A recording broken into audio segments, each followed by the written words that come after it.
绝世唐门81集，霍雨浩使用亡灵魔法引起西水盟的高层注意，居然和王东儿袒露了伊莱克斯的秘密，还带他进了这个亡灵魔法的位面。上集说到，霍雨浩和98号选手对赌，随着比赛正式开始，霍雨浩开始制作魂导器，选择了难以加工但适合防御的多棱魔晶，使用生灵守望之刃轻松雕刻。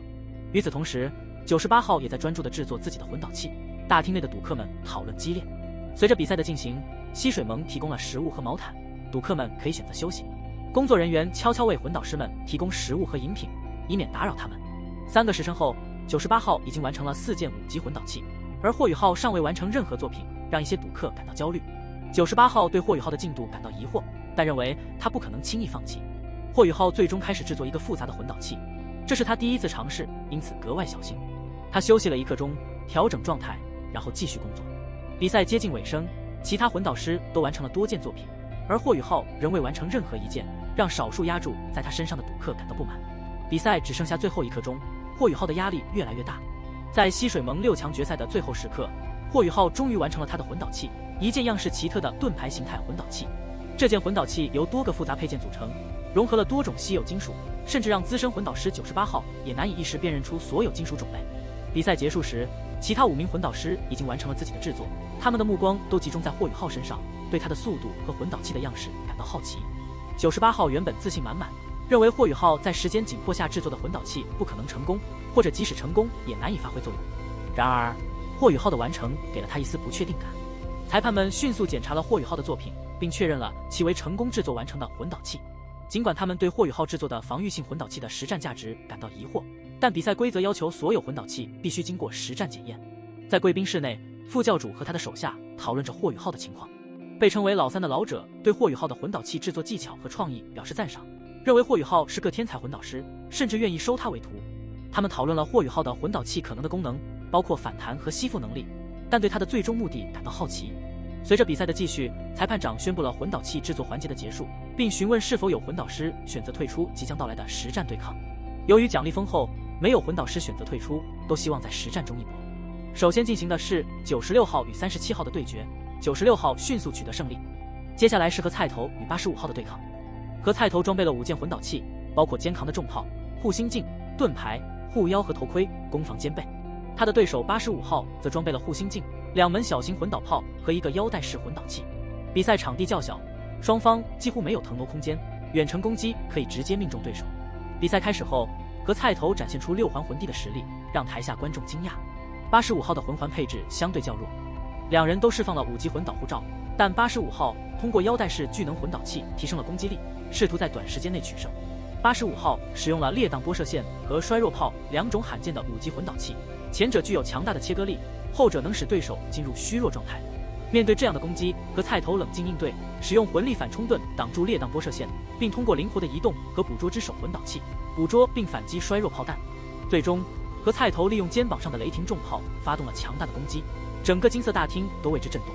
和菜头凭借其强大的6级雷霆重炮取得了胜利。而接下来，霍雨浩与98号的对决成为了焦点。霍雨浩坐在轮椅上，带着他制作的盾牌裁决掌控之盾。霍雨浩面对着拥有6件魂导器的98号，显得势单力孤。比赛开始后，98号释放了他的魂环，展现出了强大的魂力，而霍雨浩则依靠他的盾牌进行防御。98号的第一炮是腐蚀分解炮，这是一种持续破坏性强的攻击，即便是霍雨浩的盾牌也难以抵挡。然而，霍雨浩利用策略，用灰色气流和骷髅进行防御，巧妙地阻挡了98号的攻击。霍雨浩的这一系列行动不仅展示了他制作的魂导器的潜力，也体现了他作为魂导师的战术布局和应变能力。尽管98号拥有更多的魂导器和更强的魂力，但霍雨浩的冷静和机智让他在这场对决中占据了一席之地。赌客们的情绪也随之起伏，一些人对霍雨浩的胜利感到绝望，而另一些人则期待着他能够创造奇迹。随后，霍雨浩展现了他独特的亡灵魔法能力，令在场的所有人都感到震惊。他不仅用灰色气流和骷髅抵挡了98号的腐蚀分解炮，还在战斗中召唤出了无头铁狮。这种亡灵生物的坚韧程度超出了所有人的预料，甚至能够抵抗腐蚀分解炮的破坏力。霍雨浩的亡灵魔法让他在战斗中占据了优势，他不仅成功地抵挡了对手的攻击，还通过血之诅咒和死亡鞭挞等亡灵魔法增强了自己的战斗力。98号在面对这种突如其来的攻击方式时显得有些手足无措，尽管他拥有多件魂导器，但在霍雨浩的亡灵魔法面前似乎并没有太多有效的应对方法。随着战斗的进行，霍雨浩的亡灵魔法越来越得心应手，他的背后甚至出现了死灵圣法神、亡灵天灾伊莱克斯的虚幻光影，这进一步增强了他的魔法威力。98号在危机感的驱使下，试图通过近战魂导器、腐蚀分解匕首来接近霍雨浩，希望能够扭转战局。98号试图通过近战打断霍雨浩的吟唱，但霍雨浩的盾牌不仅反弹了攻击，还利用其裁决能力破坏了98号的腐蚀分解匕首，并将其击飞。霍雨浩随后施展了强大的亡灵魔法凋零术，这是一种能够直接作用于对手精神层面的魔法，使98号陷入了极度的恐惧和痛苦之中。三长老作为98号的老师，紧急介入，宣布98号认输，并要求霍雨浩停止攻击。西水盟的高层，包括南宫婉盟主，对霍雨浩的表现出了极大的兴趣，并承诺如果霍雨浩能够帮助西水盟赢得总冠军，将会给予他额外的奖励。霍雨浩对此表示了兴趣，但同时也保持了警惕。比赛结束后，霍雨浩领取了奖励，并与和菜头、王冬儿和娜娜会合，离开了金色大厅。在离开的过程中，霍雨浩似乎有所预感，只是王冬儿推着他快速离开，避免西水盟派人来跟踪。霍雨浩他们的胜利引起了西水盟高层的重视，特别是副教主和南宫婉盟主，他们对霍雨浩的亡灵魔法感到好奇，认为霍雨浩可能是他们一直在寻找的人。所以南宫婉派人跟踪霍雨浩，但失败了，因为霍雨浩他们利用暗象和模拟魂技成功摆脱了追踪。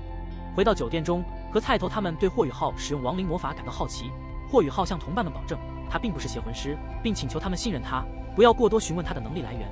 和菜头和娜娜都表示了对他的信任，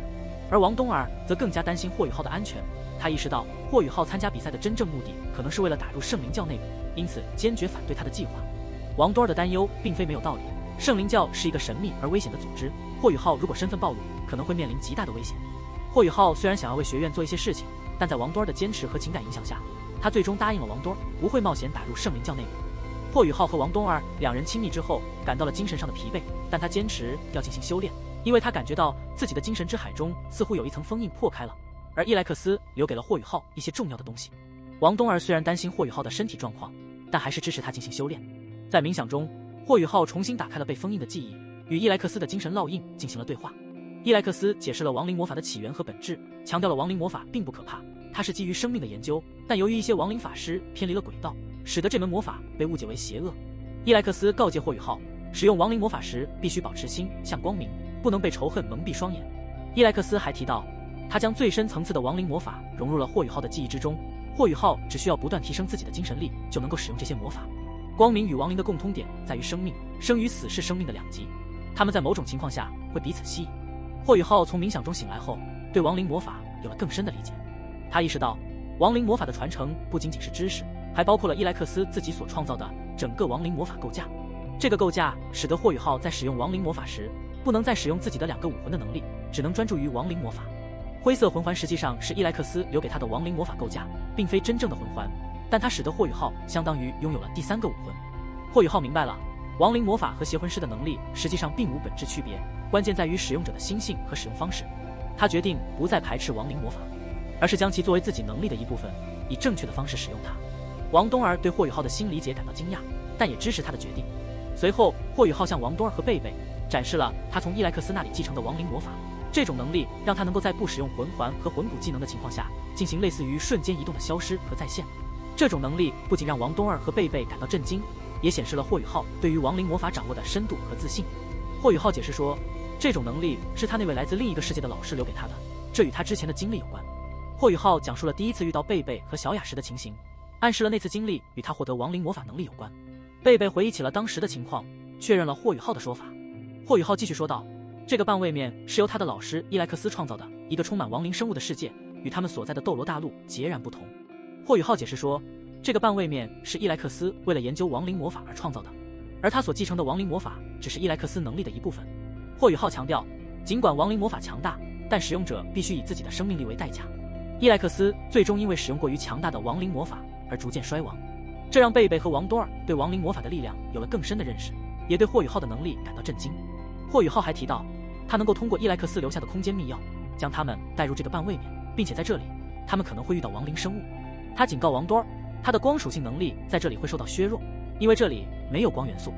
而贝贝的雷电能力则不受影响，反而可能对亡灵生物有克制作用。在霍雨浩的带领下，3人开始探索这个半位面。王多尔和贝贝对这个新世界的奇异现象感到惊奇。王多尔的光明女神蝶武魂在这里失去了光辉，而贝贝的雷电能力则依旧强大。霍雨浩坐在轮椅上，由王冬儿推动，他们一起上了一个山丘。霍雨浩展示了他对亡灵生物的控制能力，这不仅让贝贝和王冬儿对霍雨浩的安全有了更多的信心，也进一步证实了霍雨浩的亡灵魔法的威力。回到现实世界后，三人对亡灵半位面的经历进行了讨论。霍雨浩强调，他不会轻易暴露自己的亡灵魔法能力，只在必要时使用。贝贝提醒霍雨浩，邪魂师在斗罗大陆的名声极差，霍雨浩的亡灵魔法虽然强大，但必须小心使用，以免引起不必要的麻烦。霍雨浩表示理解，并承诺会谨慎行事。王冬儿坚持要与霍雨浩共同面对危险，无论他去哪里，他都要陪伴在他身边。霍雨浩答应了王冬儿的要求，两人又秀了一次恩爱。随后，全大陆青年高级魂师精英大赛的最后阶段，特别是史莱克战队与唐门战队的比赛。由于两队都已经确定出线，这场比赛的结果不会影响他们的出线资格，但会影响他们是以小组第一还是小组第二的身份出现。这场比赛吸引了所有人的关注，特别是当王墩儿和王秋儿这对姐妹花同时出现在比赛台上时，场面变得更加引人注目。